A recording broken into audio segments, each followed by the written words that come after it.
podríamos decir que pues los pacientes o los doctores que empezamos a utilizar la parte de los sistemas de anclaje, con el pasar del tiempo, con el pasar de los años, pues hemos adquirido ciertas habilidades, ciertas destrezas, que eso no te lo va a dar eh, la cantidad de cursos que tomes, la cantidad de libros que leas, artículos que tengas revisados, te lo va a ir dando la parte de la experiencia y el simple hecho de empezar a hacer o desarrollar los temas, ¿vale? Entonces, les voy a compartir un poco de mi experiencia en este tiempo. Vamos a hablar de algunas cosas buenas, algunas cosas malas que nos han sucedido. Obviamente, con el pasar del tiempo, con el pasar de los años, la experiencia y los errores, pues cada vez son menos las situaciones de complicaciones que nos llegan a pasar o nos llegan a suscitar en este tiempo, ¿no? Pero bueno, pues vamos a estar platicando un rato con ustedes dentro de la parte de los anclajes, pues el tema se llama estrategias y las estrategias, como su nombre lo indica, es una serie de acciones muy meditadas encaminados hacia un fin determinado. Ojalá solamente colocando el ortoimplante se solucionara el caso clínico. Ojalá, pero no es así. Y muchas veces se maneja la parte de los anclajes como si el hecho de colocar nada más un solo ortoimplante te va a resolver el caso clínico y te va a resolver todo el problema que trae el paciente. Entonces, nosotros tenemos que ir desarrollando ciertas estrategias que vienen desde el día cero que conocemos al paciente. Y a partir de ahí nosotros vamos a ir desarrollando esas estrategias paso a paso para tener un ordenamiento en cómo ir desarrollando un caso clínico. Por eso les comento, ojalá solamente el colocar el ortoimplante lo fuera todo, ¿vale? Pero ya nos iremos dando cuenta en el transcurso de la plática que no es así de fácil a veces colocar los ortoimplantes. Eh, Ustedes seguramente algunos me conocen, pues damos cursos de ortoimplantes, he estado trabajando con Hayos ya bastantes años y pues el curso te va a dar esas herramientas necesarias para poder colocar los ortoimplantes, pero no te va a dar la experiencia. La experiencia te la va a ir dando tu práctica en el consultorio y con los pacientes y con los casos clínicos. Entonces, uno como cuando se presta para enseñar a los doctores, a las doctoras, pues muestra o comparte sus conocimientos y sus experiencias, pero la habilidad y la experiencia no la puedes como compartir o transmitir y que la desarrolles de forma sin hacer nada, ¿vale? Entonces nosotros tenemos que ir, pues a veces cometiendo ciertos errores o ciertas situaciones que se llegan a presentar a los pacientes, pero saber cómo lo vamos a corregir y que la siguiente vez que tengamos una situación parecida no nos vuelva a suceder y cómo contrarrestar y cómo resolver el problema. A eso se llama la parte de las estrategias. Entonces, el problema de los autoimplantes es que viene desde el tema del diagnóstico. ¿Cuál es el problema? Que muchas veces se nos olvida cómo hacer diagnóstico, se nos olvida cómo hacer una interpretación, se nos olvida cómo realizar los movimientos ortodónticos. ¿Por qué? Porque simplemente nos enfocamos a veces en colocar los brackets y la secuencia de arcos. Y a veces eso tampoco lo va a solucionar por completo un caso clínico. Hay casos clínicos que pueden ser leves, moderados, complicados, severos, quirúrgicos, camuflaje, sencillos, que a lo mejor hasta en unos 8, 10 meses terminamos un caso clínico de ortodoncia. Pero hay casos clínicos que se pueden llevar hasta 2 años, un poco más de 2 años, dependiendo de la severidad del caso clínico. Entonces, desde un inicio, nosotros tenemos que tener perfectamente bien la idea de qué es lo que tiene nuestro paciente y a qué punto quiero llegar, para que en esa línea que a veces no es recta, nosotros podamos determinar el plan de tratamiento y los movimientos ortodénticos que tenemos que ir siguiendo cita con cita, paso a paso, para que el caso clínico vaya yendo de mejor manera, no sea tan complicado, tan complejo. Entonces ya lo iremos ahí comentando, lo iremos platicando conforme vayamos avanzando. Entonces, dentro de la parte de los ortoimplantes pues realmente no son nuevos, ya tienen bastantes años que se empezaban a utilizar dentro de la parte del anclaje esqueletal. Los ortoimplantes se empezaron a desarrollar desde 1945, estamos en el 2024, realmente esto no es nada nuevo dentro de la parte del anclaje esqueletal. El tema de los anclajes es que en este momento de la historia del desarrollo de los anclajes se utilizaban ortoimplantes de una aleación que se llama Vitalium. La aleación de Vitalium obviamente era una aleación eh, eh, con la que se realizan algunas prótesis, por ejemplo, removibles metálicas. Entonces, en este momento de la historia o en este momento de la etapa del desarrollo de los ortoimplantes, pues obviamente tuvieron muchos fracasos con el pasar de los años, con el pasar del tiempo.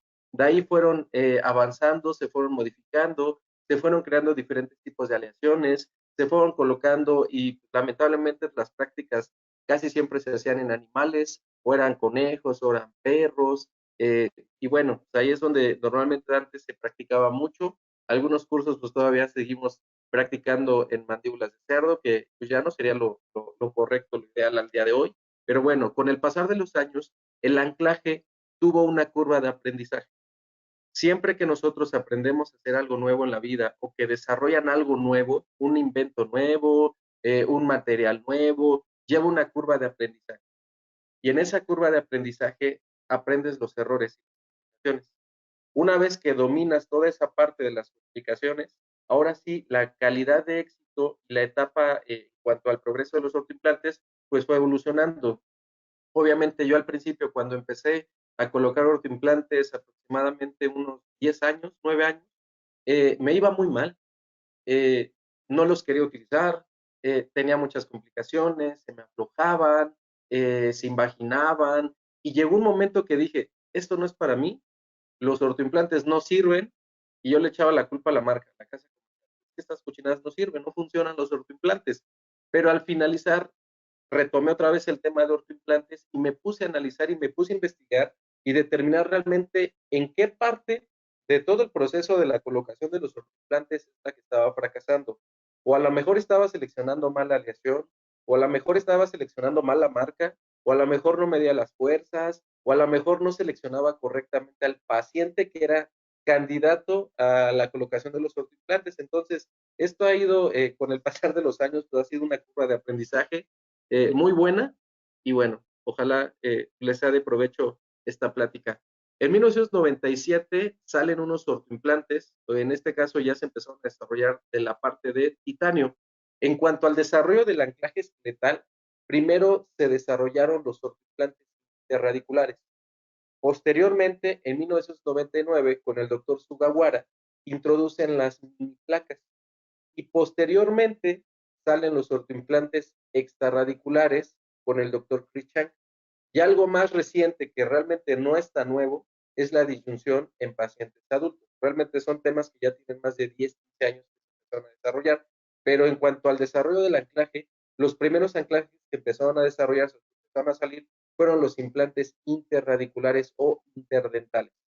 Obviamente tienen ciertas limitaciones, dependiendo de la zona anatómica donde coloquemos los ortoimplantes, van a ser pues las propiedades que vas a adquirir, que vas a obtener, y los límites que también vas a tener en cuanto al movimiento de los dientes. Posteriormente, el doctor Sugawara introduce el concepto de las mini placas. Desde 1999, estamos en el 2024, o sea, son casi 25 años que este tipo de aditamentos ya se empezaban a utilizar, y al día de hoy se están retomando otra vez, como que están tomando un poquito más de fuerza otra vez el concepto de las mini placas. Tienen ventajas, pero también tienen desventajas, ¿ok?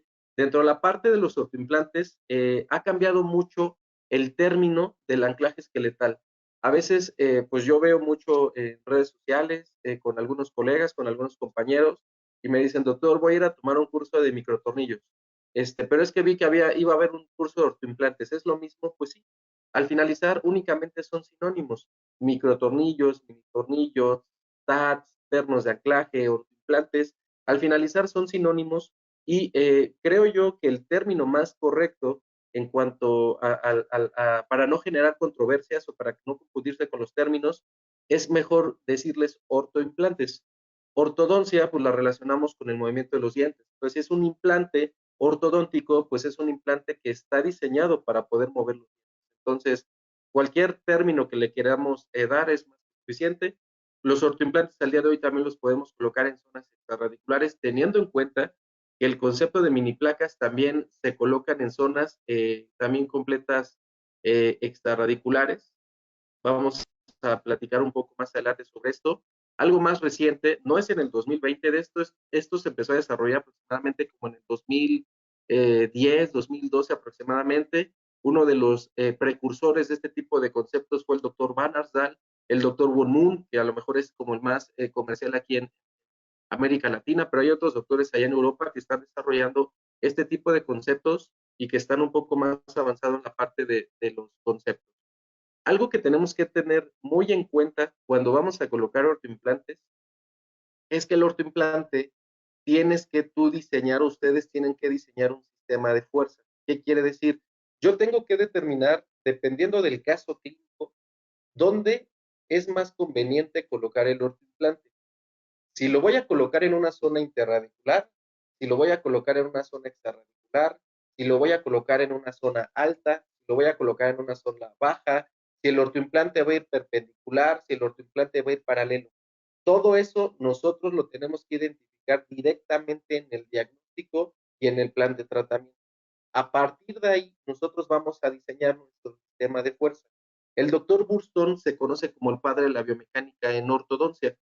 Y el doctor Burston diseñó sistemas de fuerza o clasificó los sistemas de fuerza en dos, estáticamente determinados y estáticamente indeterminados. Entonces, en ortodoncia, la medicina que nosotros vamos a utilizar para mover nuestros dientes se llama sistemas de fuerza. Entonces, estos sistemas de fuerza vamos a tener dos únicamente, estáticamente determinados y estáticamente indeterminados.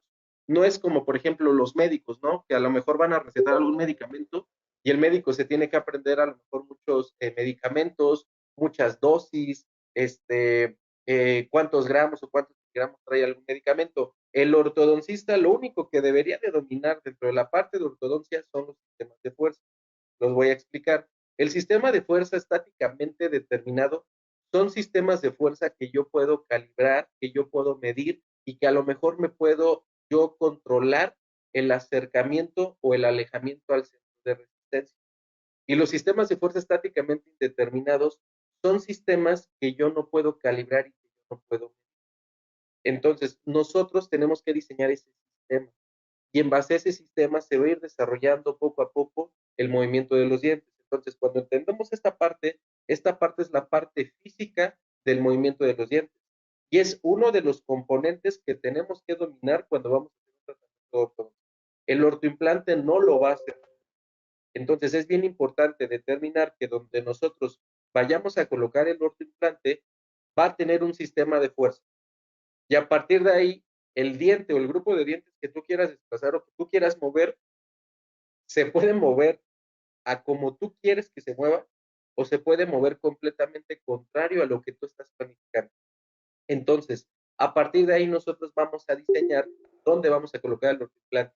En una zona alta, en una zona baja, si vamos a distalizar, si vamos a mesializar, no lo sé, lo vamos a ir desarrollando poco a poco, ¿ok? Pero es una de las partes del concepto de ortodoncia que tenemos que dominar y que tenemos que saber. Dentro de la parte de los sistemas de fuerza estáticamente indeterminados, como su nombre lo dice, solamente son sistemas donde nosotros no podemos calibrar o medir la fuerza.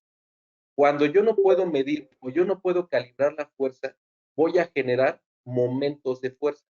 Y el momento de fuerza es la tendencia a la rotación o tendencia a la inclinación. De hecho, el ortodoncista, el simple hecho de colocar los brackets en el centro de la corona clínica o lo más cercano al centro de la corona clínica está condenado a los momentos. Entonces, a partir de ahí, es bien importante que nosotros vayamos desarrollando y diseñando estos sistemas de fuerza, porque el arco recto, al trabajar todos los dientes con un solo arco, generas muchos momentos y puedes generar inclinaciones descontroladas. Y sobre todo, cuando uno no puede medir la fuerza o no puede calibrar la fuerza, no puedes medir la cantidad de momento que vas a generar o que vas a desarrollar en esa parte del grupo de diente o en el diente que a lo mejor nosotros queramos mover. Y los sistemas de fuerza que se conocen como estáticamente determinados son sistemas que yo puedo calibrar o que yo puedo medir los gramos de fuerza. Recordando que la fórmula que nosotros tenemos para mover, para poder medir o controlar los momentos momento viene siendo a fuerza por distancia. ¿Qué quiere decir? Que yo para poder generar un momento necesito de fuerza y necesito de distancia. El momento en ortodoncia es tendencia a la rotación o tendencia a la inclinación. Entonces, a partir de ahí, si yo me alejo o me acerco al centro de resistencia, yo puedo aumentar o disminuir el momento. Pero si yo puedo calibrar la fuerza o no la calibro y no sé cuántos gramos de fuerza yo le estoy aplicando a los dientes, puedo aumentar o puedo disminuir el momento. Entonces, esa es la parte física del movimiento de los dientes. Vuelvo a lo mismo, ojalá colocando nada más el implante se solucionara el caso clínico.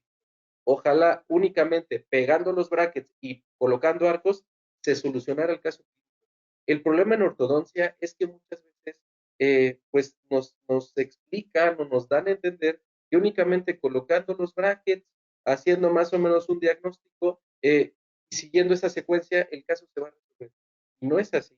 Hay casos que no están tan complicados, que no están tan complejos, que es una ortodoncia leve, que a lo mejor con la alineación, la nivelación, el desarrollo, la secuencia de arcos, se puede desarrollar el caso clínico de forma adecuada, pero hay casos clínicos que son más complicados y en base al diagnóstico nosotros vamos a diseñar este sistema de fuerza.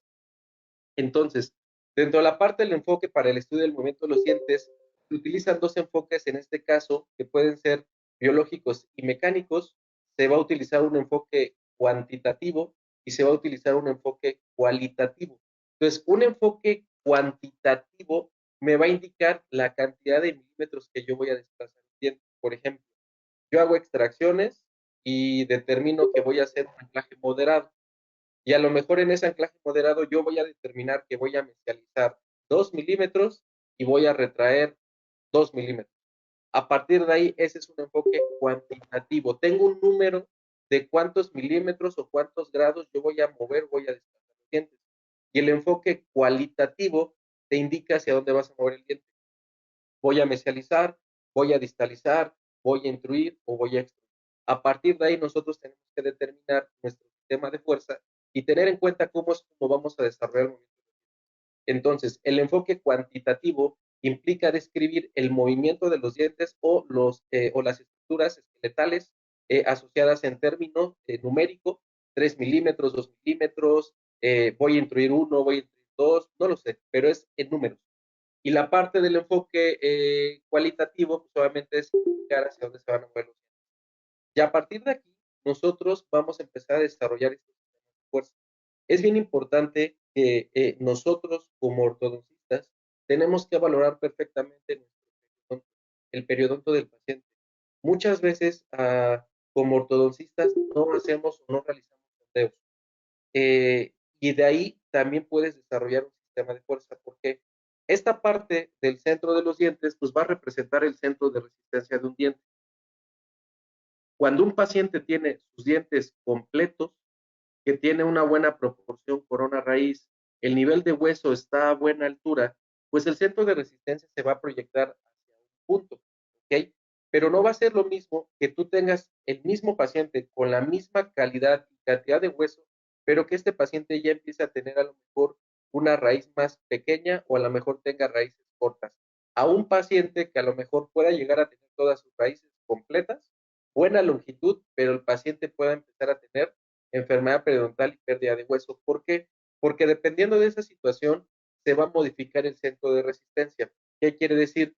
Que si los dientes yo los quiero mover o yo los quiero trasladar en cuerpo o hacer un movimiento de traslación, la fuerza que yo aplique tiene que pasar sobre el centro de resistencia de los dientes. Si yo aplico fuerza sobre el centro de resistencia de los dientes, el diente se va a trasladar. Vas a generar un movimiento de traslación, ya sea que cruces, pases, atravieses el centro de resistencia, el movimiento siempre va a ser fuerte. Ahora, el problema es que cuando nosotros aplicamos fuerza por arriba o por abajo del centro de resistencia, se van a generar momentos de fuerza y se va a generar un centro de rotación. El problema es que, por ejemplo, muchos de los ortodoncistas a veces no hacemos o no hacíamos, yo no lo hacía, no hacía un sondeo. Y entonces yo nada más revisaba mi radiografía hace algunos años, la panorámica, veía que el hueso se veía bien, sobre eso yo iniciaba los movimientos ortodónticos. Al día de hoy, pues ya tenemos otro tipo de imagenología, como puede ser la tomografía de haz cónico, que al día de hoy ya es una herramienta necesaria para poder hacer un diagnóstico y poder hacer una planificación de la biomecánica. ¿Por qué? Porque lo que no puedo ver no lo puedo diagnosticar y no lo puedo ver.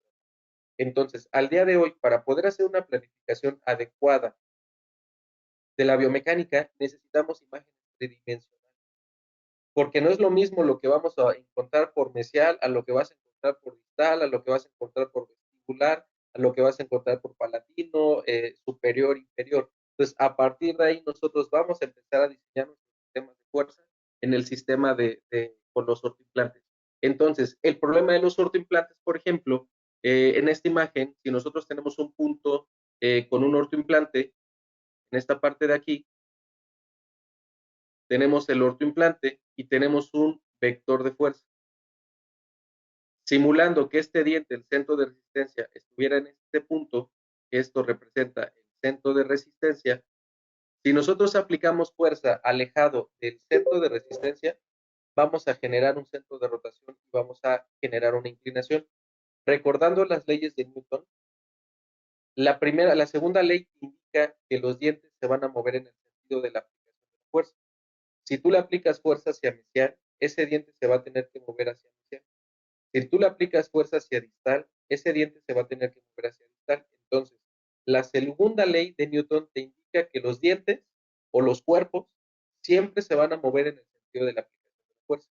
Entonces, tomando como referencia esta imagen, si esta parte fuera vestibular y esta fuera palatino, yo aplico fuerza desde el ortoimplante a un poste o directamente al bracket, yo voy a generar un vector de fuerza. ¿Ok?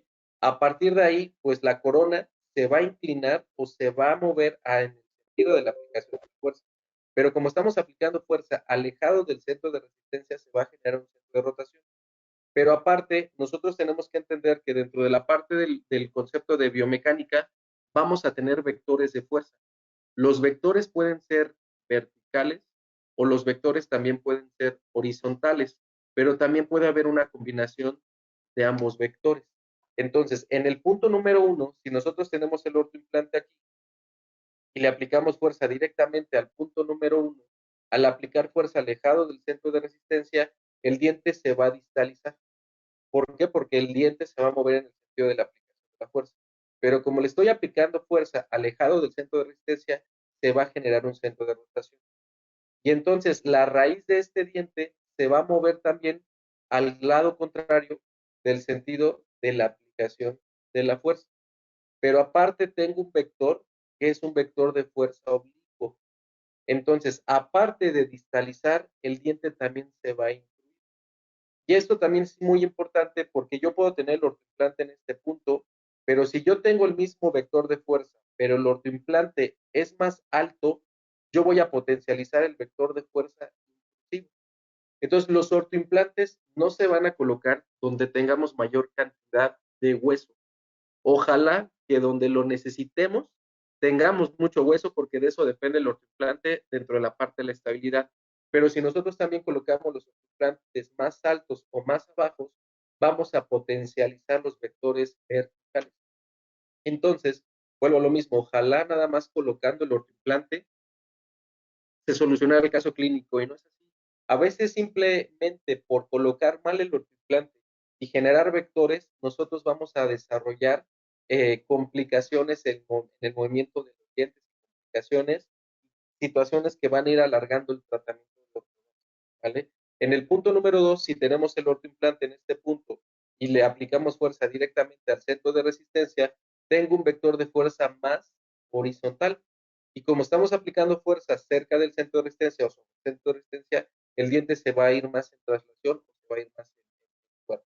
Ahora, viceversa, en el punto número 3, nosotros tenemos el ortoimplante, le aplicamos fuerza por arriba del centro de resistencia, la raíz se va a ir hacia en el sentido de la aplicación de la fuerza, posiblemente dependiendo del calibre del arco, los dientes se puedan vestibularizar o darles torque positivo, y ahí va a depender mucho del calibre del arco.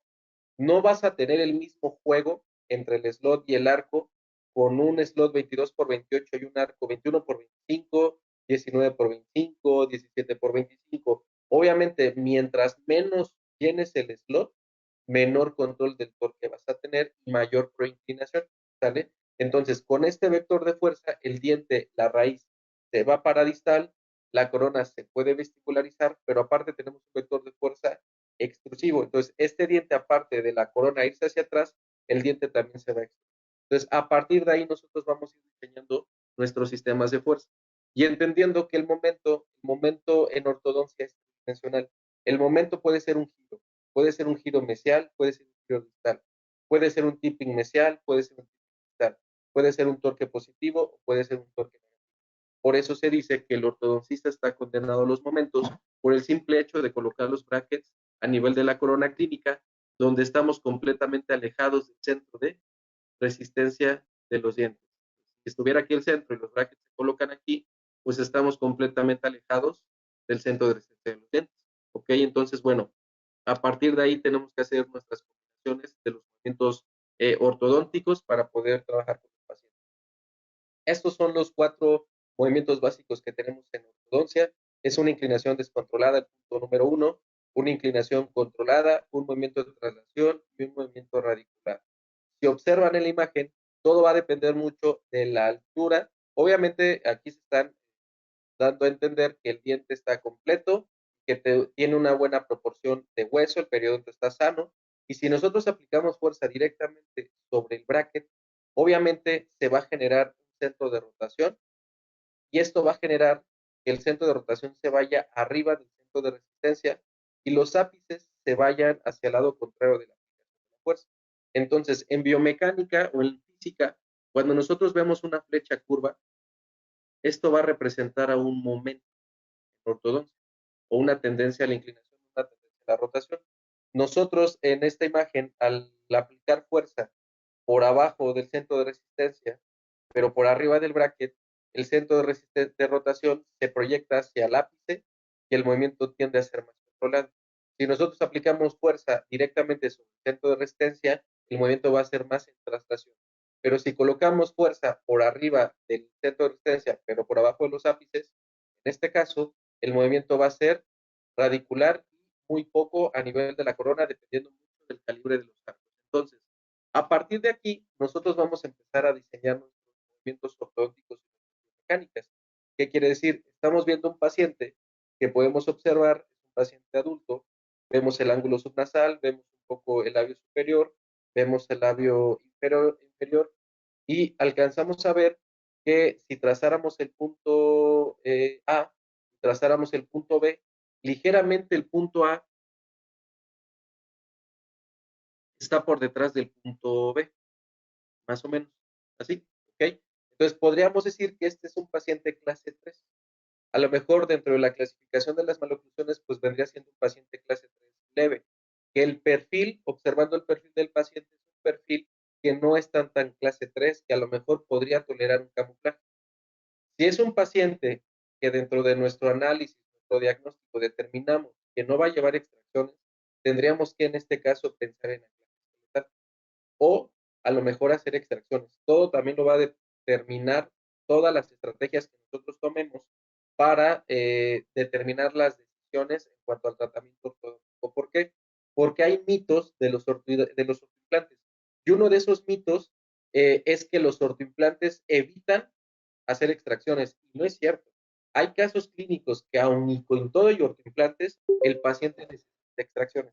Eso va a depender mucho de la parte del diagnóstico. Entonces, en este caso, por ejemplo, que es un paciente de clase 3, borde a borde, que ya lo analizamos, ya lo revisamos, se checa en el articulador para ver que esa posición articular sea exactamente la correcta. A partir de ahí vamos a diseñar nuestro sistema de fuerza. Entonces, nosotros tenemos que ver que la parte superior del plano cruzal superior se ve bien y la parte inferior del plano se ve ligeramente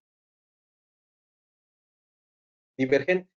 Entonces, yo necesito primero hacer una distalización, pero aparte también tengo que hacer una rotación del plano cruzal en sentido antihorario.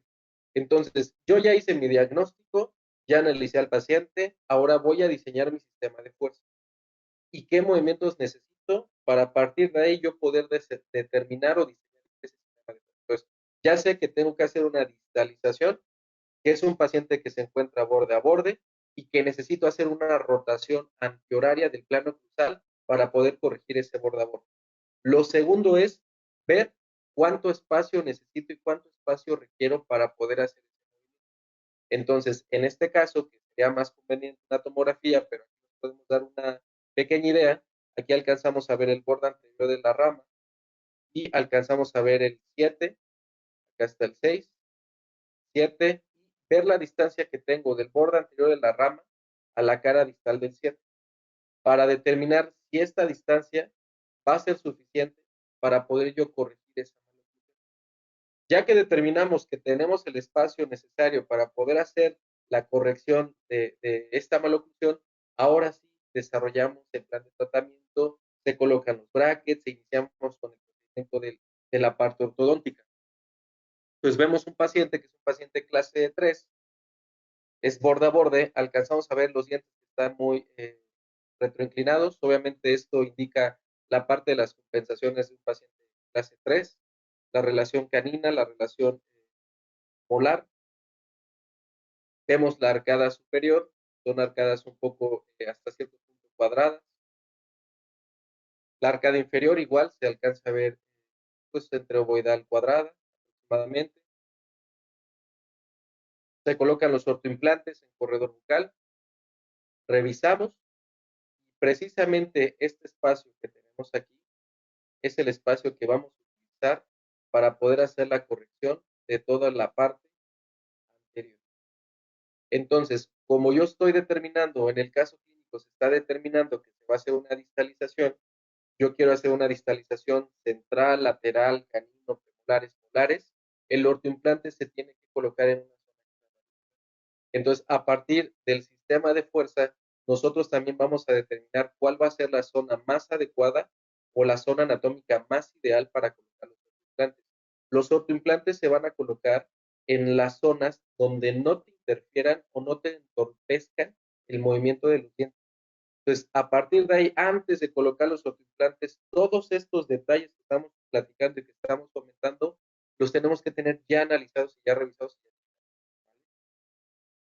Entonces, a partir de aquí, pues nosotros vamos a determinar si hubiese sido el mismo paciente con las mismas características, pero el paciente a lo mejor en la parte posterior tuviera el diente en esta posición y no tuviéramos espacio para hacer una distalización, pues no tendría yo un espacio donde generar para a lo mejor poder desplazar la mordida. Y a lo mejor en este caso, pues sí estaría pensando en hacer extracción, no lo sé. Digo, obviamente todo esto lo tenemos que revisar dentro de la parte del diagnóstico con el paciente. Entonces, para poder hacer una distalización, tanto en la arcada superior como en la arcada inferior, necesito checar los espacios disponibles. Obviamente, cuando se hace una distalización, sabemos de más que son pacientes que no deben de tener presencia de terceros molares. Y recordando parte de las leyes de la física, dos cuerpos pues no pueden ocupar el mismo espacio. Entonces, si yo tengo un tercer molar, pues, no lo puedo proyectar hacia la rama. Entonces, los dientes anteriores obviamente no los voy a poder distalizar y no voy a poder corregir la malocclusión del paciente. Entonces, es muy importante determinar cuánto quiero mover y de dónde voy a sacar ese espacio para poder desplazar o para poder moverlo. ¿Okay? Entonces, en la parte superior, obviamente, vemos la tuberosidad y en la parte inferior vemos el borde anterior de la rama a la cara distal del 7. Ese es el espacio promedio que nosotros tenemos para poder hacer una distalización y determinar si ese espacio va a ser suficiente para poder corregir de forma correcta la maloclusión de nuestros pacientes. ¿Okay? Y a partir de ahí empezar a diseñar nuestro sistema de fuerza. Entonces, en este caso, cuando nosotros colocamos ortoimplantes en corredor bucal, que es la zona anatómica que estamos platicando ahorita, casi siempre o en la mayoría de los casos se colocan postes cortos. Entonces, cuando nosotros colocamos postes cortos, tendemos con este tipo de mecánicas a tener vectores un poco más paralelos, pero estamos aplicando fuerza alejado del centro de resistencia y esto me va a generar un momento de fuerza.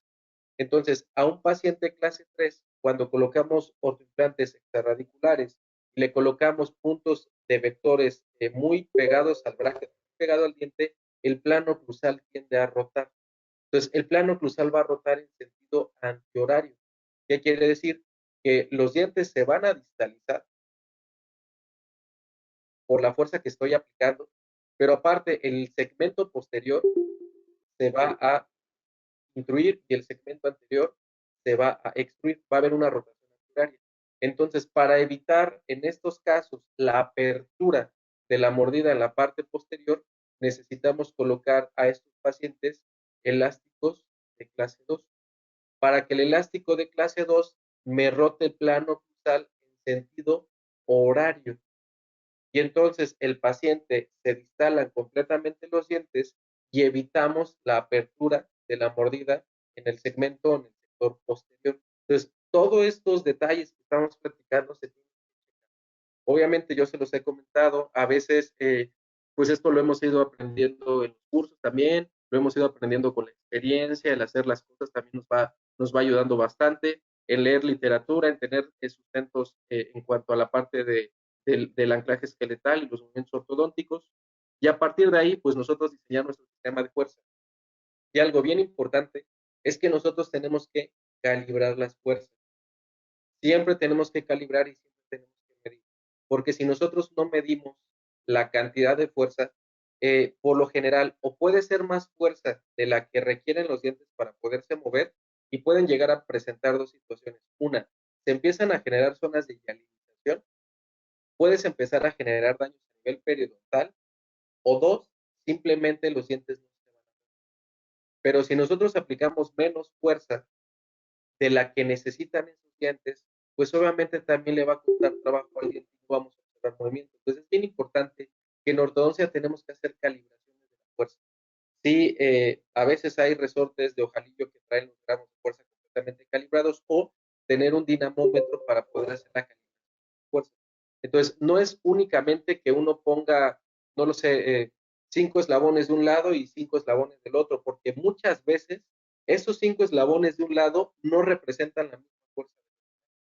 Y entonces ahí empezamos a generar mayor cantidad de presión de un lado que del otro y las líneas medias se pueden empezar a desplazar. O inclusive en la retracción, si tenemos diferentes tipos de vectores, podemos cantear los planos.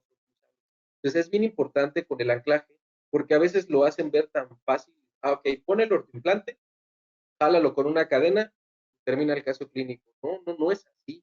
Hay que tener mucho cuidado con el anclaje esqueletal para poder obtener el objetivo o resolver el caso clínico que estamos planificando. Entonces, en este caso, con este paciente, pues podemos observar cómo teníamos todo en clase 3, tanto molar como canina, el perfil del paciente mejora y obviamente el espacio que tenemos aquí del borde anterior de la rama a la cara distal del 7 fue el espacio que se empezó a utilizar para poder corregir el segmento en la parte anterior.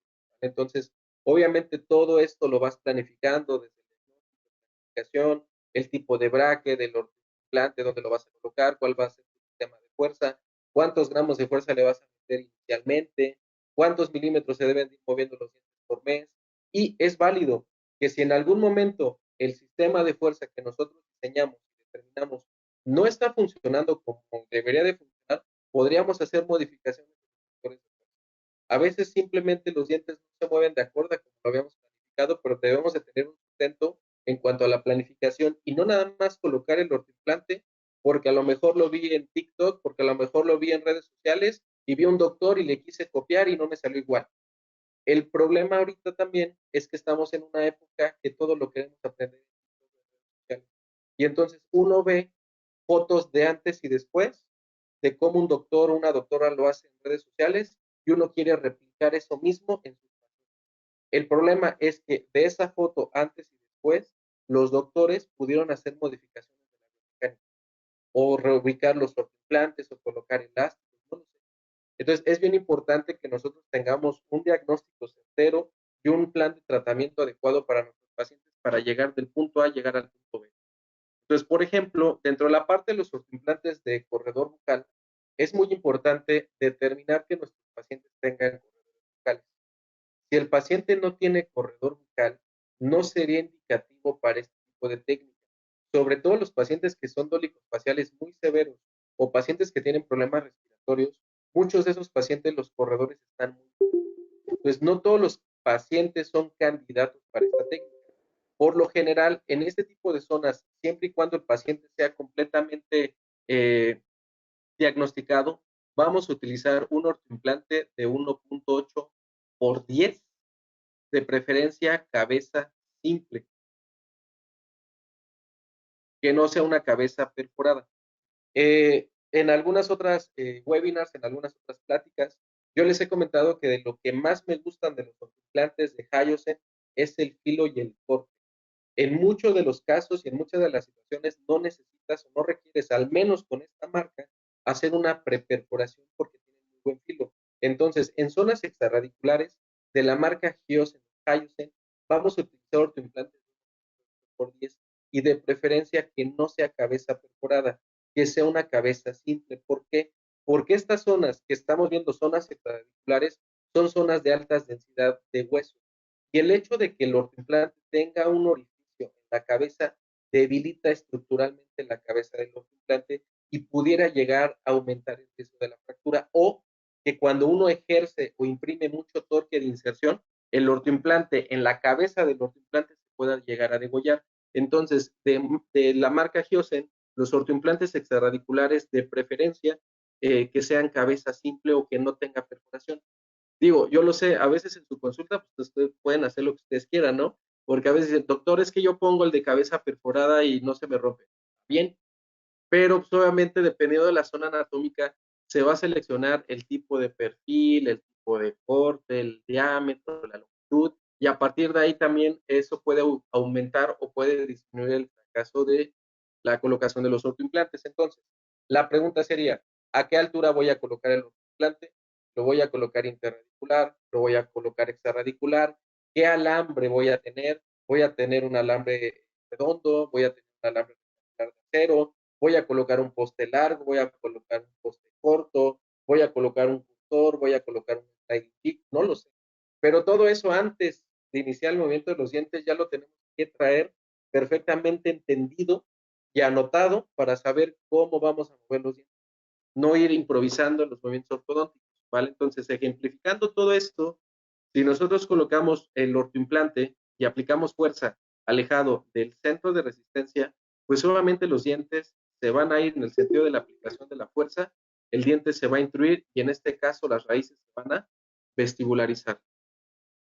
En este caso, el ortoimplante que está cercano al centro de resistencia, que tenemos arcos rectangulares pesados que también nos ayudan a controlar el torque, pues los dientes, en este caso, se dice que no hay momento de fuerza y el diente se va a ir en traslación.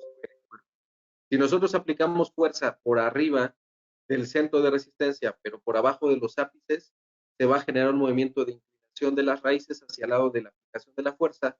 Las coronas se van a vestibularizar dependiendo del calibre de los arcos y aparte estos dientes por el vector de fuerza, los dientes van a, ¿ok? Entonces, dentro de la parte del enfoque cualitativo, esto va a describir el movimiento en términos no numéricos, es decir, sin medir ni contar. El diente se movió hacia mesial, el diente se movió hacia distal, el diente se extendió, el diente se extendió. Es únicamente la parte cualitativa, o sea, hacia dónde se van a desplazar esos dientes. Entonces, cuando nosotros vamos a desplazar o vamos a mover los dientes, tenemos que determinar el enfoque cualitativo y el enfoque cuantitativo y hacer una planificación y diseñar nuestro sistema de fuerza a partir del análisis o a partir del diagnóstico. Por ejemplo, en este caso, tenemos un diente que está dentro de la parte, tiene su protrusión, aparte tiene una retroinclinación, aquí alcanzamos a ver perfectamente punto A, podríamos observar que a lo mejor la raíz pudiera tener una penetración en la imagen, tenemos la corona, y a partir de aquí yo voy a diseñar el sistema de fuerza. Entonces, en este paciente o en esta mecánica, lo que queremos primero es intruir, proinclinar, para que las coronas se vayan hacia arriba, se proinclinen, y en la proinclinación, pues obviamente los ápices se metan más al hueso, se metan más hacia las cervicales. Entonces yo tengo que diseñar ese momento de fuerza para generar esa intrusión y esa proinclinación. Pero cuando nosotros hacemos esa intrusión y esa proinclinación, pues obviamente el resalte y la mordida van a aumentar, o se va a aumentar el resalte, se va a aumentar la mordida. Posteriormente, ya que tenemos esos segmentos en ese bloque, yo tengo que determinar ahora cómo esos dientes en esa posición los llevo hacia atrás o los llevo hacia distal. Pues yo tengo que ir planificando, todo eso lo podemos hacer directamente de forma análoga lo podemos ir haciendo de forma digital, planificando la colocación del ortoimplante, dónde se va a colocar, el sistema de fuerza y los vectores de fuerza. Y a partir de ahí, poder hacer el movimiento y la planificación del sistema de fuerza que requiero. Y también aquí, a partir de este tipo de enfoques que genera dentro de la biomecánica, podemos determinar la cantidad de ortoimplantes que va a llevar el paciente. Si va a llevar 2, si va a llevar 3, si va a llevar 4, si va a llevar 6, si va a llevar 8, no lo sé. Va a depender mucho entre caso clínico la cantidad de ortoimplantes que pudiéramos utilizar entre paciente y paciente. Y a partir de aquí, ya que determiné y planeé el movimiento de los dientes, ahora sí me inicio con el tratamiento de ortodoncia, pero ya que tengo el enfoque claro hacia dónde y cómo voy a mover y voy a desplazar esos dientes. ¿Okay? Entonces, dentro de la parte de los ortoimplantes, obviamente son diseñados para colocarse en estructuras óseas, pueden ser interdentales o interradiculares, que son exactamente sinónimos, pueden ser extrarradiculares como la línea oblicuo externa, cresta infracigomática, que hay cresta alta y cresta baja, se pueden colocar en el paladar, zonas palatinas, y obviamente dentro de la selección del ortoimplante, nosotros vamos a determinar en base al tipo de hueso, el biotipo facial del paciente, la calidad de la mucosa, la profundidad de la mucosa, nosotros también vamos a ir seleccionando el tipo de ortoimplante que vamos a utilizar. Esos ortoimplantes no requieren, o más bien no se van a integrar. Esa es una característica a diferencia de los implantes de rehabilitación. Un implante de rehabilitación tiene una osteointegración. Los ortoimplantes, como solamente los vamos a utilizar por un periodo corto de tiempo, los ortoimplantes no se integran, se van a fibrointegrar. Y también va a depender mucho de la aleación. En la parte de los depósitos de las empresas, por lo general se van a utilizar dos tipos de aleaciones. Van a encontrar ortoimplantes de titanio y van a encontrar ortoimplantes de acero. El ortoimplante de titanio es biocompatible y el ortoimplante de acero es biotolerable. A su vez, Hyosen maneja un ortoimplante que es de titanio, pero más aparte tiene un grabado con ácido clorhídrico, perdón, que más adelante lo vamos a platicar. Obviamente se consideran como anclajes esqueletales de uso temporal, solamente se utilizan en el periodo que obtenemos el resultado, el movimiento de los dientes, y posteriormente hacemos un periodo de contención y después del periodo de contención ya se pueden retirar los ortoimplantes. Casi siempre no requerimos un ortoimplante por más de un año, a lo mejor un ortoimplante puede durar en boca 8 meses, 10 meses. Es muy raro que un ortoimplante en boca dure 12, 18 meses, 4 meses. Si un ortoimplante en boca lleva más de 18 meses, algo de nuestra biomecánica o algo con el paciente está sucediendo o no acude a consulta o despega bracket porque no sería congruente. Porque los ortoimplantes también te van a ayudar a disminuir el tiempo del tratamiento de ortodoncia. ¿Por qué? Porque vas a redireccionar o vas a direccionar los dientes en el sentido y en la dirección que requiere el paciente para dejar bien la función.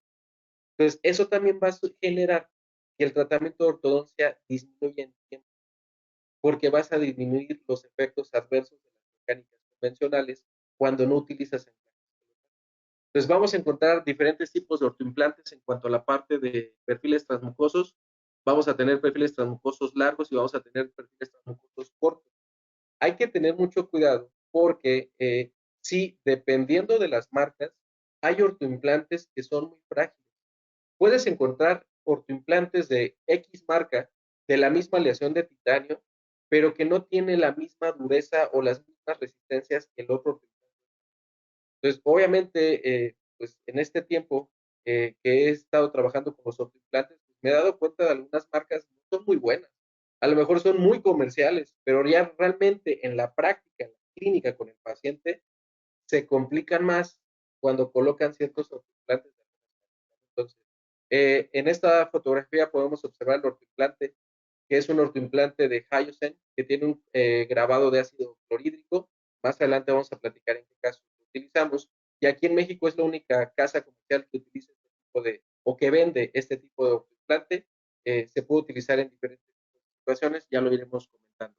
Dentro de la parte de los ortoimplantes, es muy importante que los ortoimplantes tengan el perfil transmucoso, que también lo vamos a conocer como collar transmucoso, porque esto me va a ayudar a disipar las fuerzas de tracción y sobre todo nos va a generar una estabilidad secundaria en base a la cicatrización. ¿Okay? Entonces, dentro de la parte de los ortoimplantes, vamos a tener la parte activa, que es la rosca, vamos a encontrar el perfil transmucoso y vamos a encontrar la cabeza del ortoimplante.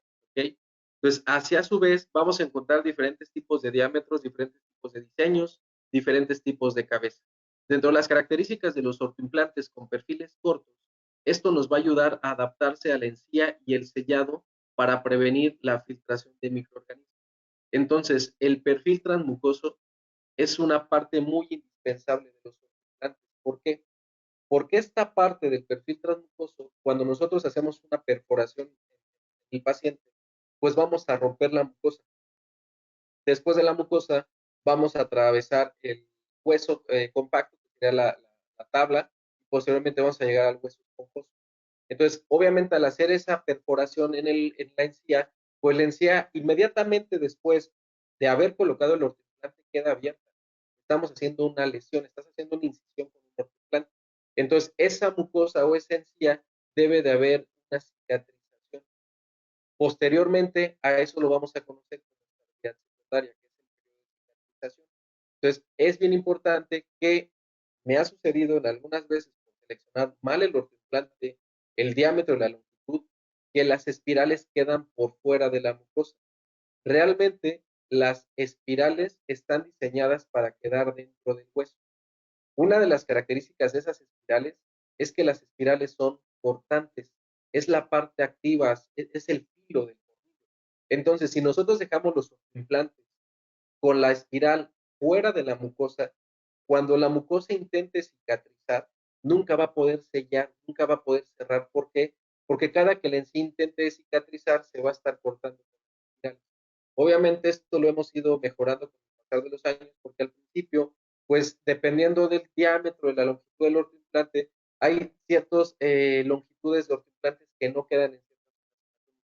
Entonces, por intentarlos meter a fuerza, porque a lo mejor era el ortoimplante que teníamos en el consultorio, o en ese momento era el único que me quedaba, lo pones y las espirales te quedan por fuera. Entonces, obviamente el paciente, si tiene mala higiene, si no es cuidadoso, puedes generar que con el tiempo el ortoimplante se infecte el tejido gingival y posteriormente el ortoimplante se termine por aflojar, ¿vale? Entonces, realmente como recomendación, no debería de haber espirales fuera de la mucosa, ¿ok? El perfil largo obviamente también nos va a ayudar a proteger los tejidos blandos. Vamos a encontrar diferentes tipos de ortoimplantes en cuanto a la parte de los diseños, y algo que también tenemos que considerar son las densidades de hueso. En el ser humano vamos a encontrar 4 tipos de densidades de forma natural y de forma normal. Vamos a tener una densidad de tipo 1, una densidad de tipo 2, una densidad de tipo 3 y una densidad de tipo 4. Una densidad de tipo 1, tienes mucho hueso compacto y tienes muy poco hueso esponjoso. En una densidad de tipo 2, ya empiezas a tener un poco más de hueso esponjoso y un poco menos de hueso compacto. En una densidad tipo 3, se dice que encontramos un 50 y 50%, 50 de hueso esponjoso y 50 de hueso compacto. Y en una densidad de tipo 4, nosotros vamos a encontrar densidad de el hueso muy esponjoso y muy poquito hueso compacto, o inclusive ausencia de cortical, dependiendo del paciente.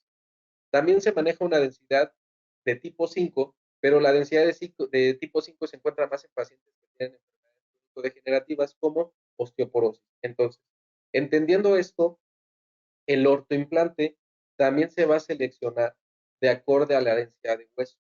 Por ejemplo, si yo tengo un paciente que tiene muy mala densidad de hueso, es un paciente con osteoporosis, yo estaría pensando en este tipo de hueso, que sería el tipo 4, colocar o un ortoimplante de mayor diámetro, de mayor longitud, o que tuviera una preparación en la superficie del ortoimplante para aumentar la estabilidad primaria.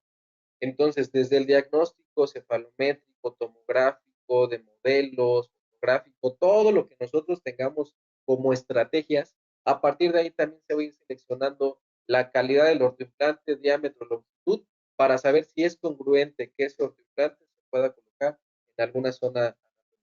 ¿Okay? Dentro de las características, las densidades de hueso también las podemos medir en una tomografía.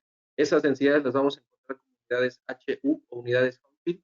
Si en este caso el paciente tiene más de 1250 unidades HU, el paciente en esa zona donde vamos a colocar el ortoimplante tendrá una densidad tipo 1, que es una muy buena densidad para colocar el ortoimplante. Si el paciente tiene de 850 a 1250, el paciente tendrá una densidad tipo 2, también es una muy buena densidad. En una densidad de tipo 3 vamos a encontrar 350 a 850 y en una densidad de tipo 4 vamos a encontrar de 150 a 350 gramos, perdón, unidades HU. Si el paciente tiene menos de 150 unidades HU, ya podríamos hablar de un paciente que tiene una densidad de tipo 5. Nuevamente ahí podríamos tener ausencia de cortical y puede ser que el paciente ahí tenga muy mala estabilidad o sería a lo mejor un paciente no candidato para colocación de ortoimplantes o buscar alguna otra zona anatómica para colocar el ortoimplante. Dentro de la parte de las densidades, de forma muy general, después de los 20 años, nosotros vamos a tener desarrolladas estas densidades en un paciente meso y en un paciente sano. Entre los incisivos vamos a tener una densidad tipo 3, en las partes laterales podemos tener una densidad tipo 2, densidad tipo 3, en la tuberosidad normalmente tenemos densidad tipo 4, en la sínfisis vamos a tener densidad tipo 1, densidad tipo 3. En las partes laterales interradiculares podemos tener densidad tipo 2 o densidad tipo 3. Y a nivel de los molares, más pegado al 7, vamos a tener densidad tipo 2, que por aquí ya podría empezar a correr o tener, perdón, el corredor bucal. ¿Okay? En las zonas palatinas, pues obviamente en la sutura media palatina después de los 20 años, vamos a tener densidad de tipo 1 y en las partes laterales podríamos empezar a tener densidad de tipo 2. Y algo que también tenemos que revisar y que tenemos que checar es colocar los ortoimplantes de preferencia en los contrafuertes de la cara. En la cara vamos a tener dos tipos de contrafuertes. Vamos a tener contrafuertes horizontales y vamos a tener contrafuertes verticales.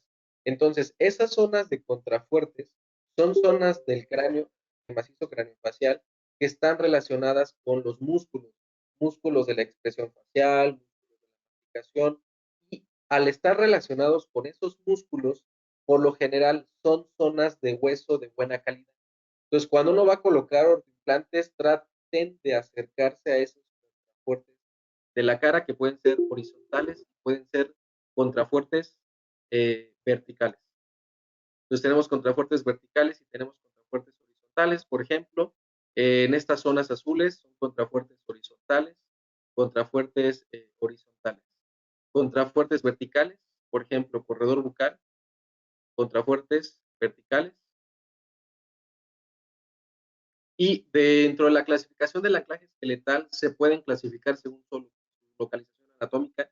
En el maxilar puede ser el pilar nasomaxilar, puede ser hueso malar.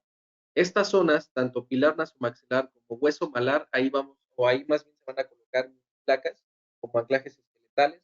Puede ser la apófisis cigomática maxilar, puede ser la cresta cigomática alveolar, puede ser el paladar óseo y pueden ser exostosis.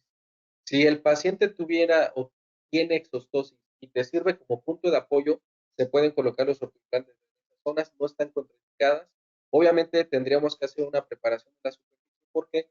Porque esa densidad de hueso es muy dura que una densidad convencional de un paciente y a lo mejor una exostosis vamos a tener que hacer una pequeña preperforación y después, perdón, de la preperforación colocar el ortoimplante para disminuir el riesgo de fractura del ortoimplante. En la mandíbula vamos a tener sínfisis del mentón, corredor bucal o shelf mandibular, área retromolar, triángulo retromolar, igual aplica para la exostosis. En el maxilar, obviamente, interdentales o interradiculares pueden ser por vestibular y pueden ser por palatino. Y en mandíbula pueden ser por vestibular y pueden ser por igual. No está contraindicada colocarlos en igual, más sin embargo, en esas zonas anatómicas, por la cercanía con la lengua, es una zona que lastima. Por lo general, en la mayoría de los casos que llegué a colocar implantes en zonas linguales, el paciente refería mucho dolor, se hacían un de la lengua y decidí ya no colocar implantes en esa zona. No está contraindicado, sí se puede, pero creo que para el paciente va a ser un poco incómodo y bastante molesto. ¿Okay?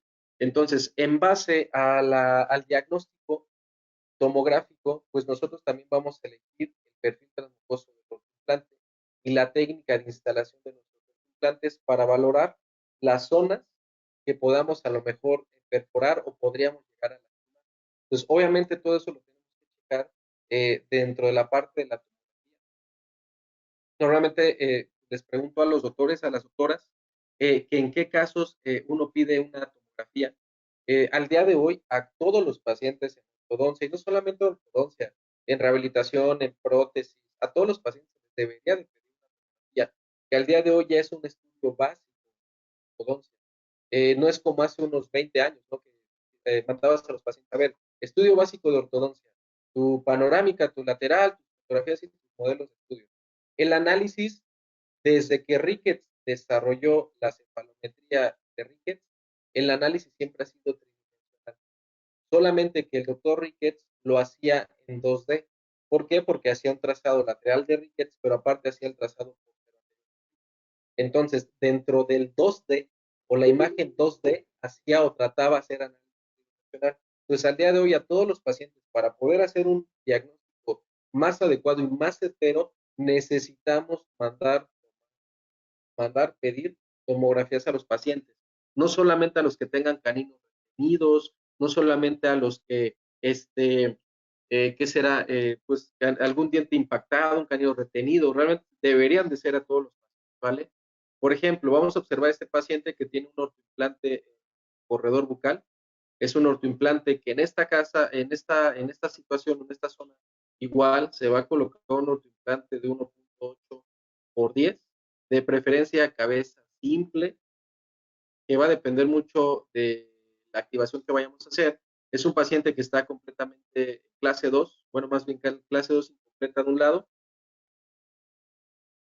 Se realiza un cursor para llevar al paciente todo directamente a clase 1, tanto molar como canina, y evitarle las extracciones al paciente. Entonces, en este caso, se logró evitar hacer las extracciones al paciente.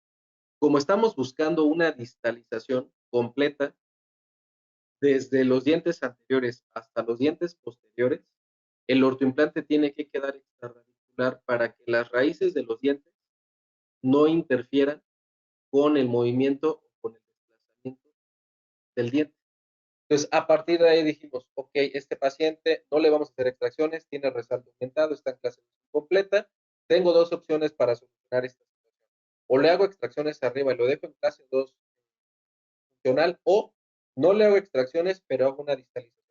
Y a partir de ahí diseñamos el sistema de fuerza para poder llevar el paciente a la clase 1, mejorar el resalto y mejorar la sobremordida. Hay que tener mucho cuidado en cuanto a la selección del ortoimplante porque podríamos llegar a perforar, obviamente, el seno maxilar. En la mayoría de los casos, por ejemplo, los ortoimplantes de Hyoscene vienen esterilizados por rayos gamma. Entonces, con esa marca, al menos yo no me preocupo por la esterilización. ¿Por qué? Porque ya vienen estériles.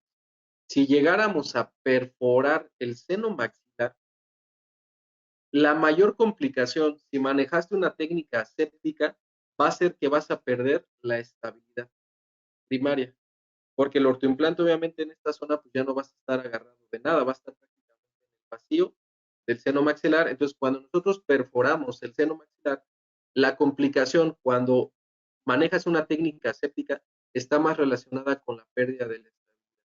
¿Ok? Entonces, los ortoimplantes también en cuanto a la parte superior de cresta infracigomática con referencia al plano cruzal se van a colocar con una inclinación aproximadamente de 60 a 70 grados con referencia al plano cruzal para que el ortoimplante nos quede fuera de las raíces. Si nosotros no le damos esa inclinación adecuada, pues obviamente el ortoimplante nos pudiera quedar sobre las raíces o entre las raíces, aunque lo hayamos colocado en cresta infracigomática. Y si nosotros queremos hacer una distalización, pues obviamente el diente o los dientes van a chocar con el ortoimplante y el movimiento dental de distalización se va a frenar, no se va a llevar a cabo. Entonces es bien importante checar con radiografías, con tomografías, que los ortoimplantes nos hayan quedado perfectamente extrarradiculares, ¿ok?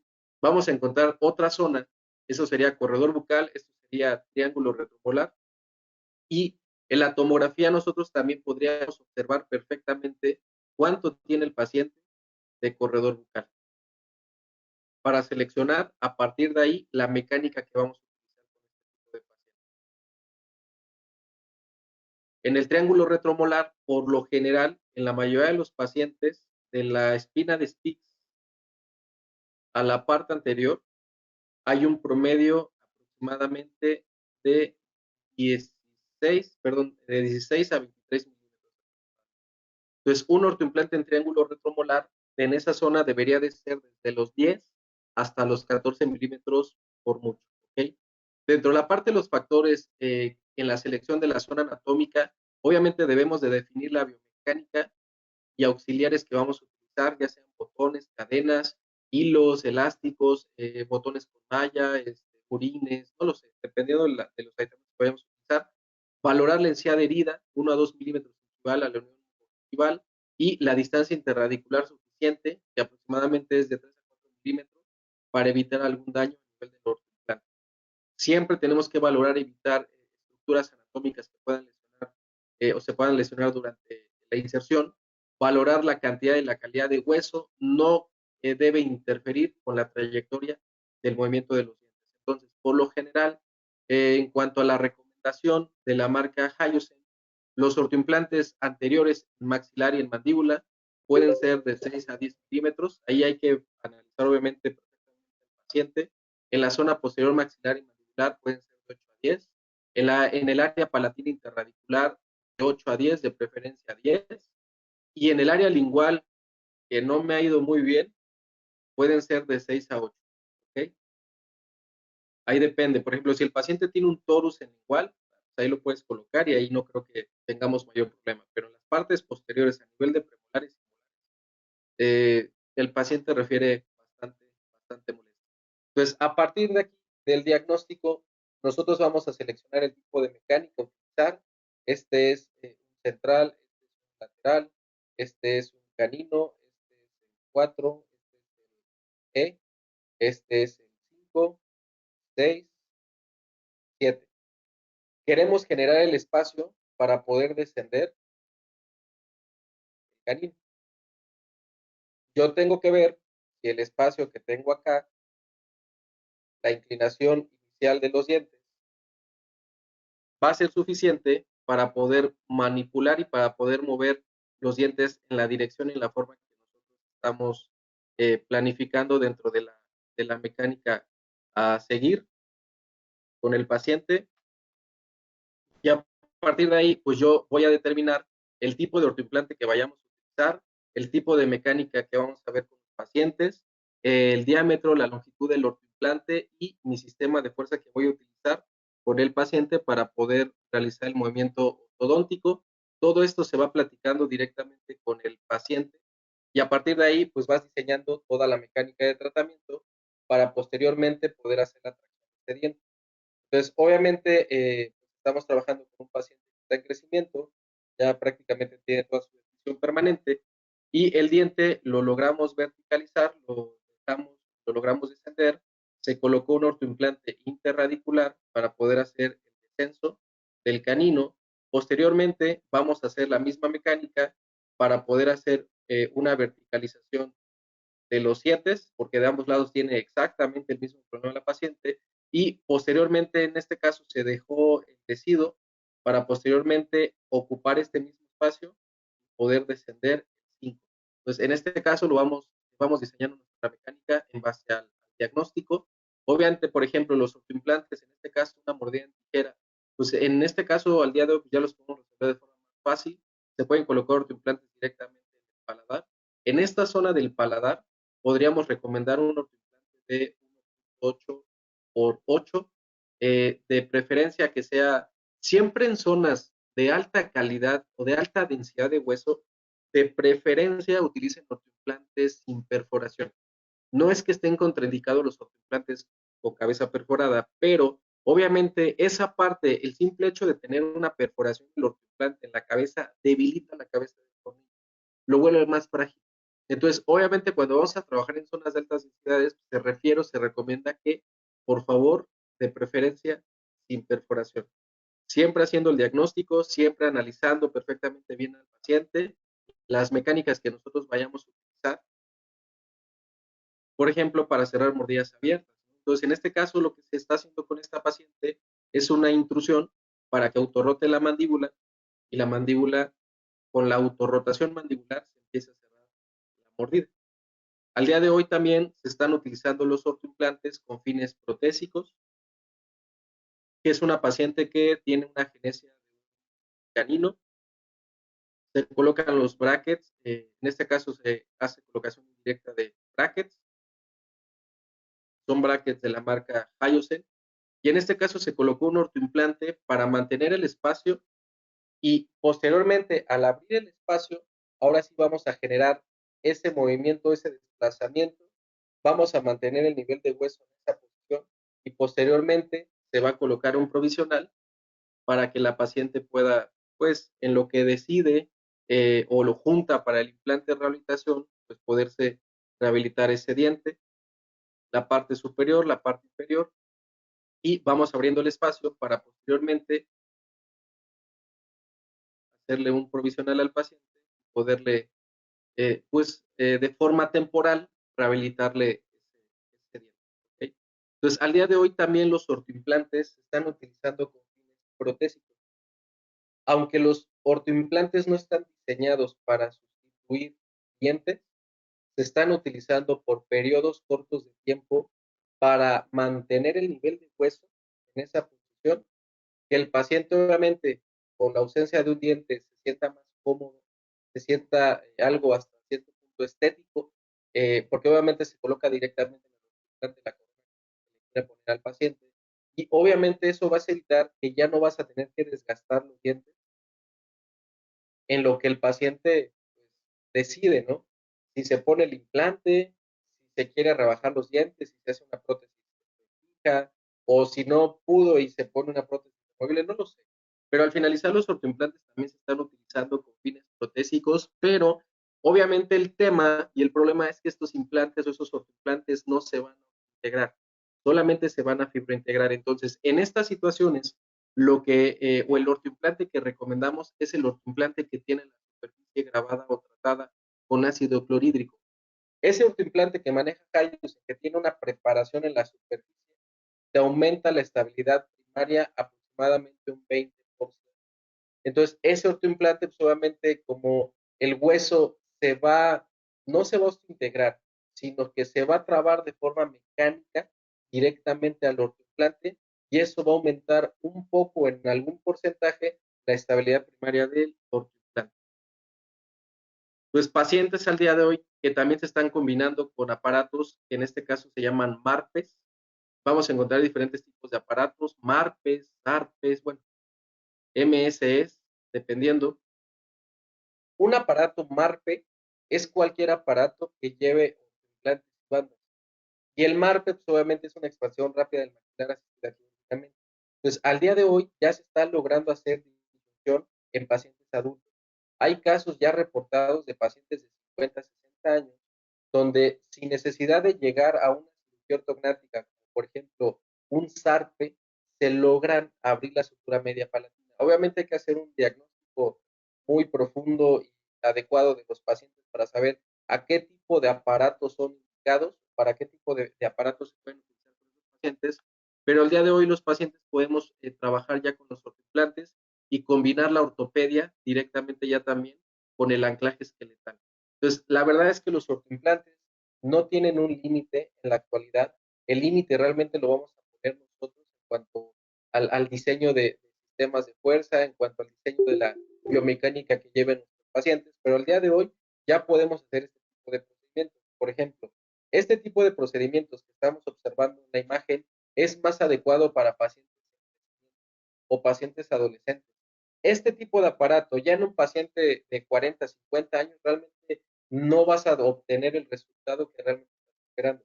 Entonces, perdón, el problema es también que con los ortoimplantes nosotros tenemos que aprender a seleccionar el tipo de ortoimplante, el aparato y la mecánica, también dependiendo de la edad del paciente. Y a partir de ahí desarrollar el sistema, desarrollar el aparato para que se vaya llevando, se lleve de forma muy adecuada con el paciente. ¿Okay? Dentro de la parte de la estabilidad primaria de los implantes, ¿Qué es la parte fundamental? Porque la estabilidad primaria es la estabilidad inmediata del ortoimplante. La estabilidad primaria es en el momento de nosotros haber colocado el ortoimplante, vamos a tener estabilidad primaria, se percibe y se siente. La estabilidad primaria va a depender mucho de la cualidad y la cantidad de hueso. Por ejemplo, si nuestros pacientes tienen mala calidad y mala cualidad de hueso, yo tengo que ver con mi sistema de ortoimplantes o con el ortoimplante cómo puedo compensar esa situación. Entonces, esta situación se puede compensar de dos formas principales: aumentando el diámetro y la longitud del tornillo, la zona anatómica me lo permite, y colocando un ortoimplante que la superficie esté grabada o esté tratada para aumentar la estabilidad primaria. Pero todo eso lo tengo que ir analizando desde antes de colocar el ortoimplante en el paciente. Yo tengo que seleccionar la geometría del ortoimplante y eso va a depender mucho de la casa comercial y la técnica de instalación. La técnica de instalación solamente vamos a hacer nosotros, el operador, la ortodoncista o los ortodoncistas, y es muy importante medir los torques de inserción o el torque de inserción. Dependiendo del ortoimplante, por ejemplo, Hyosen maneja ortoimplantes de diámetro de 1.4, 1.6, 1.8 de diámetro. En Corea sí manejan un ortoimplante de 1.2, pero ese sí no lo venden en México. ¿Okay? Que obviamente se va a colocar en zonas de hueso donde el hueso, las distancias interradiculares estén muy comprometidas. Entonces, por lo general, dependiendo del diámetro del ortoimplante, va a ser el torque de inserción. Por ejemplo, el de 1.4 se puede colocar a 15 newtons. El de 1.6 se puede colocar a 20 newtons. Y el de 1.8 se puede colocar de 25 y por mucho a 30 newtons de torque de inserción. Entonces, nosotros, por ejemplo, de forma manual, cuando vamos colocando los ortoimplantes, la mano o los dedos, pues nos van a dar una propiocepción de decir, este ortoimplante tiene muy buena estabilidad, tengo cierta resistencia, pero no te va a indicar cuántos newtons de torque colocaste el ortoimplante. Entonces, van a existir algunos aditamentos, como por ejemplo el torquímetro, que este torquímetro te va a ayudar a medir el torque o el torque con el que te quedó el ortoimplante. Es muy importante no sobrepasar el torque de inserción del ortoimplante, que el torque de inserción está muy determinado por el diámetro del ortoimplante, está muy relacionado. Si tú sobrepasas el torque de inserción de un ortoimplante, el ortoimplante se fractura. Y el ortoimplante, al fracturarse por sobrepasar el torque de inserción, no es por la culpa de la marca, es por la culpa del operador de cómo llevó a cabo esta parte de la colocación del ortoimplante. Entonces, el torquímetro, cuando uno va iniciando en el anclaje esqueletal, no es una herramienta muy obligatoria, pero mientras más armado tengas y mientras más herramientas tengas, te va a permitir en ciertas zonas anatómicas saber perfectamente cuánto torque de inserción. Entonces, Hyosen maneja el Hand Driver, que es un torquímetro digital de apreciación. Tiene el torquímetro, que esto es más para implantología, y tiene el maneral, que eso también te va a dar cierta protección. Entonces, por lo general, cuando nosotros vamos colocando los implantes, al cortar la cortical, vamos a sentir resistencia al inicio. ¿Por qué? Porque el ortoimplante tiene que tener la suficiente fuerza y el suficiente filo para poder romper esa cortical. Muchas veces en la colocación de los ortoimplantes se colocan de forma no adecuada. ¿Qué quiere decir? Que muchas veces cuando uno coloca un ortoimplante, tienes que hacer cierta presión contra el hueso y tenemos que ir rotando los dedos, pulgar e índice, y haciendo presión con la palma de la mano. Pero si el hueso está muy duro y nosotros hacemos compresión, lo que vas a generar es que la punta del ortoimplante se fracture. Entonces, cuando se fractura la punta del ortoimplante y hacemos mayor cantidad de fuerza, pueden llegar a suceder dos situaciones. La primera, puedes llegar a microfracturar la cortical, y al microfracturar la cortical lo que vas a desarrollar o lo que te va a suceder es que vas a perder parte de la estabilidad primaria inicial. Y dos, el ortoimplante se puede deformar e inclusive se pudiera llegar a fracturar. Entonces, cuando uno va colocando el ortoimplante, ortoimplante no es saber quién le mete más fuerza al ortoimplante para que entre al hueso, es que lo vayas colocando de forma gentil y de forma muy lenta para que el ortoimplante vaya entrando poco a poco, ¿ok? Hasta lo que nosotros requiramos. Entonces, dentro de la parte de la estabilidad primaria de los ortoimplantes, la estabilidad primaria se completa en un promedio de 1 a 2 semanas aproximadamente, y posteriormente la estabilidad secundaria se va a llevar a cabo aproximadamente después de la tercera semana. Entonces, si nosotros vamos a colocar el ortoimplante que la superficie está grabada con ácido clorhídrico, como recomendación, de preferencia no lo activen de forma inmediata. ¿Por qué? Porque necesitas que se lleve a cabo ese proceso de remodelación, ese proceso de cicatrización. Y ese proceso de cicatrización se lleva de 3 a 4 semanas aproximadamente. Entonces, cuando uno tiene un paciente que tiene muy mala densidad de hueso, pero que seleccionaste que ese paciente le vas a colocar el ortoimplante que tiene la superficie tratada o grabada para ayudarte como punto de apoyo, tienes que esperarte a que se remodele el hueso del ortoimplante y posteriormente ir activando de forma gradual el ortoimplante hasta llegar a los gramos de fuerza que estás necesitando para cada movimiento de los dientes. ¿Okay? Entonces, la estabilidad secundaria aproximadamente va a llevar 2 semanas y la magnitud total de la fuerza que requerimos para mover un diente aproximadamente lo podemos llevar a 5 a 6 semanas, más o menos mes y medio aproximadamente. Y los ortoimplantes, por lo general, los podemos colocar de formas perpendiculares al eje longitudinal del diente, los podemos colocar ligeramente inclinados, y aquí va a depender mucho pues de la zona anatómica, si tenemos un contraángulo, si tenemos un lateral, que hay algunos aditamentos que nos van a permitir colocarlos de forma más adecuada, y siempre que se pueda, o de preferencia, que no se vean espirales o roscas por fuera de la mucosa. Entonces, dentro de las características que debemos de cumplir para con los pacientes y para con el diagnóstico y la colocación de los implantes, lo primero es que tenemos que confirmar los objetivos de tratamiento del paciente. ¿Qué movimiento necesito realizar?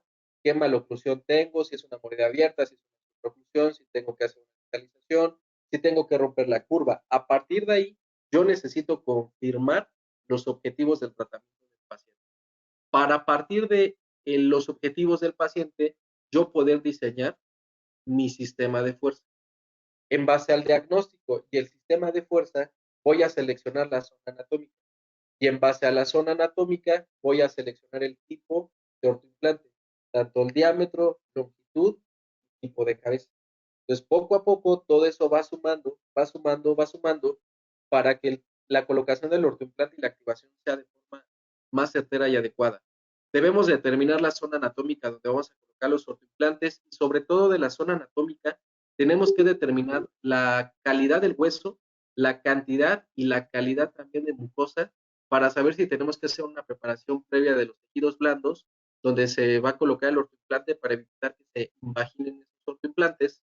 La clave número 3, evaluar el tipo y cantidad de mucosa que vamos a tener que va a recubrir la zona seleccionada. Eso se puede hacer con una sonda, además de las necesidades biomecánicas donde vamos a colocar el ortoimplante. ¿Qué tipo de ortoimplante? ¿Qué zona anatómica? ¿Cuál es el diámetro del tornillo? ¿Cuál es la longitud que vamos a requerir? Dentro de la característica o la clave número 4 es identificar las estructuras obviamente nobles adyacentes y por lo general en esas zonas, las zonas que podríamos llegar a lesionar, podría ser el dentario inferior, podría ser el agujero meniano, podría ser el seno maxilar, podrían ser las fosas nasales, podría ser, ¿qué será? El dentario inferior, los alveolares. Entonces, obviamente en esa parte nosotros tenemos que saber y determinar cuáles son las zonas seguras para evitar alguna complicación. Por lo general, el sangrado en la colocación de los implantes no es tan fuerte, a veces no hay sangrado después de colocar. Preparar la mesa clínica completa, qué necesito, si necesito un contraángulo, si necesito hacer una perforación, qué tipo de aditamentos vamos a necesitar y que la mesa clínica donde vamos a trabajar tenga completamente lo necesario para poder colocar los ortoimplantes. La clave número 6, establecer la posición ideal del operador. ¿Dónde vamos a colocar el ortoimplante? ¿Del lado derecho, del lado izquierdo? ¿Va en el paladar? va en cresta, va en corredor, va interradicular, porque obviamente nosotros tenemos que colocar el ortoimplante donde podamos visualizar perfectamente la zona donde voy a colocar el ortoimplante y me permita una colocación, no me genere una fatiga a nivel de los músculos, porque cuando un paciente o una persona más bien va a colocar un ortoimplante, generas mucha fatiga muscular, empiezas a perder la fuerza de los dedos, la fuerza de las manos, ya no puedes imprimir esa fuerza y el ortoimplante no lo puedes colocar, ¿vale? Entonces, la clave número 7, obviamente vamos a confirmar el grosor de los tejidos blandos, hay que hacer una preparación, sobre todo cuando hay mucha mucosa móvil, hay que valorar la colocación también, realizar la preparación requerida de la superficie ósea. Para eso, Hyosen tiene dentro del kit, tiene unas fresas piloto, y esas fresas piloto nos pueden ayudar para dos situaciones, para hacer preperforaciones, para colocar ortoimplantes o para realizar corticoperforaciones para pacientes que van a hacer una disyunción. ¿Okay? La clave número 9, vamos a iniciar la inserción en el punto definido, donde hicimos la preparación previamente, antes de colocar el ortoimplante. Vamos a colocar ortoimplantes autoperforantes. La clave número 10, vamos a controlar la estabilidad primaria, y la estabilidad primaria la vamos a controlar midiendo y calibrando las fuerzas. Eso es muy importante. La clave número 11 es que la carga inicial del ortoimplante aproximadamente son de 50 a 150 gramos de fuerza. Deben de ser calibrados estos gramos. No son 3 eslabones, 4 eslabones, 5 eslabones, son los eslabones o el estiramiento del módulo que te dé 50 a 150 gramos de fuerza aproximadamente. La clave número 12, obviamente, hay que explicarle al paciente que van a existir posibles complicaciones, aunque todo haya salido bien y a la perfección. ¿Por qué? Porque también dependemos mucho del paciente. Si es fumador, si no se cepilla bien los dientes, si, no se realiza alguna actividad de alto impacto como box, artes marciales mixtas, y le colocas un ortoimplante en el corredor bucal y le pegan, pues obviamente es peligroso porque el ortoimplante, uno, puede llegar a fracturar, perdón, el hueso, y dos, pues el ortoimplante va a llegar a caer, ¿vale?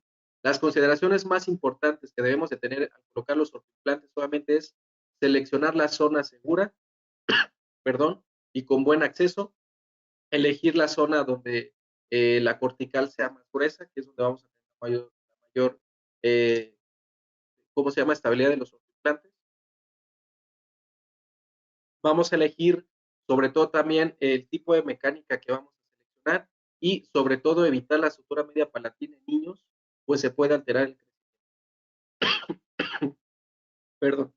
Entonces, vamos a seleccionar en base a una tomografía o en base a una radiografía cuáles son las zonas seguras para colocar los ortoimplantes, cuánto distancia tenemos, por ejemplo, para colocar un ortoimplante interradicular,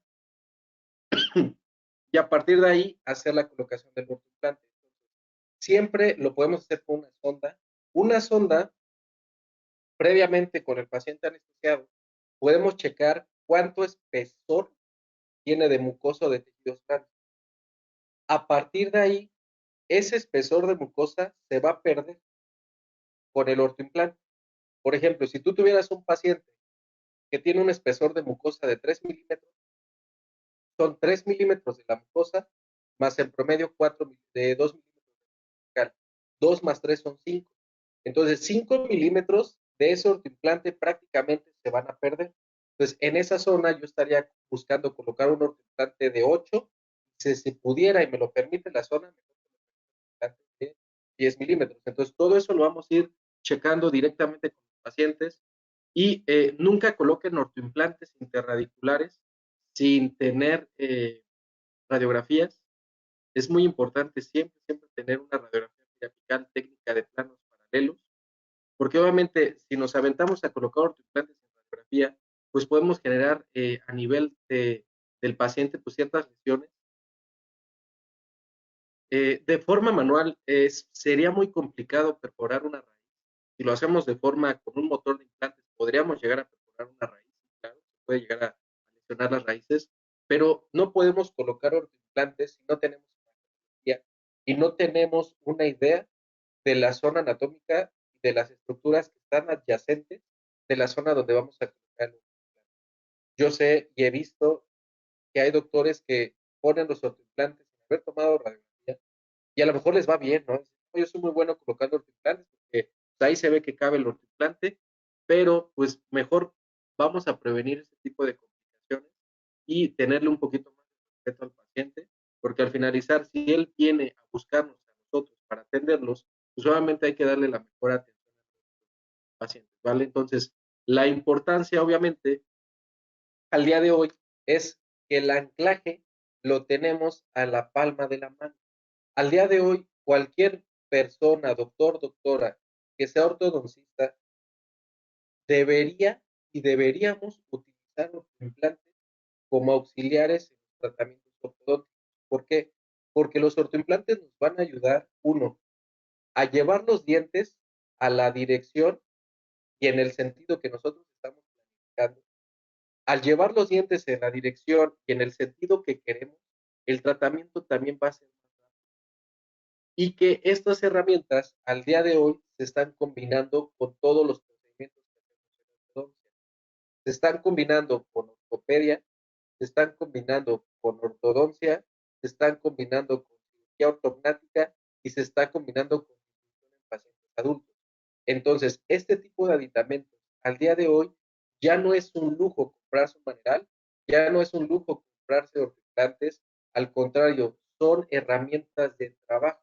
Y cuando nosotros tenemos las herramientas adecuadas para poder atender a nuestros pacientes, eso va a generar que nuestro trabajo y nuestros procedimientos sean muchísimo más sencillos a que si antes no manejamos la capital. Entonces, realmente el límite que vamos a tener es ustedes en cuanto a la parte del anclaje esqueletal, ¿vale? Entonces, no sé si tengan alguna duda, alguna pregunta sobre el tema que desarrollamos ya de hoy. Y el tema se llama Estrategias para una colocación exitosa de ortoimplantes.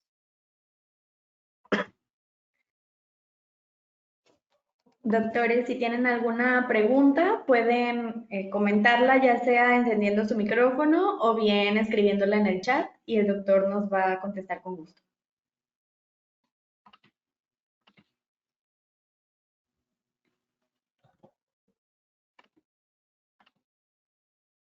Creo que no hay ninguna, doctor, todo quedó muy claro. Bueno, aprovecho antes de agradecerle, les voy a dejar, doctores, un link en la parte del chat para que se registren su asistencia y les llegue la constancia digital. Y bueno, pues ahora sí agradecerle al doctor Sergio por su tiempo y compartir sus conocimientos como siempre. Ya como él lo dijo, tiene muchos años con nosotros y siempre es un gusto escucharlo y aprender de usted, doctor. Muchas Muchísimas gracias gracias. a ustedes. Nos vemos. Gracias a todos también por su tiempo.